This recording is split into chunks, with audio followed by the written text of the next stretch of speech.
Finally to you, Hayley, on this. I imagine it's been a bit of a busy time for Mind. Oh, it has. And just, hearing everyone's experiences on a personal level, very, very similar on a professional level. I guess I'm really heartened about the conversation in the chat around people sharing how they've been supporting their own well-being, but that of other people. So yeah, we've seen people experience mental health problems for the first time and kind of gone, what's going on? And I think that comment was echoed in the chat. Didn't really get what mental health was before. We've all got it. We need to look after it. That's been a real shock.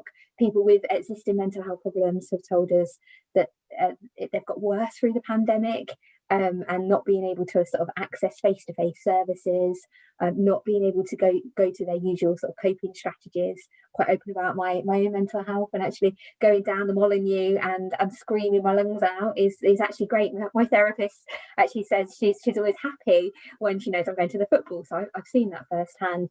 Calls to our info line have doubled, and the calls are getting longer. So definitely in the chat about telling people to reach out, but also hanging on or ringing back is really, really important, because there are people there to listen. So it's been an incredibly busy time, but I think for us it's been really heartening around how the narrative has shifted over this last year.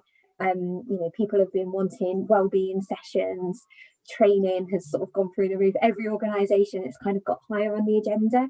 And I guess what Luke was saying about taking the good bits and hanging on to them, whether that's as sort of individuals, but also as organisations, making sure we're championing it. I mean, the great work in football, it's been phenomenal what, the fan groups have been doing, and lots of other people. So I think it is sort of that balance, taking the good things. And for me, I started my counselling course. I've had a lot of therapy, years of therapy, but I made that space. So it's kind of moving forwards, learning about ourselves and taking those good bits and going forward, but recognizing it's been a really tough time. If you've been caring, we've all experienced loss, or many of us have experienced loss.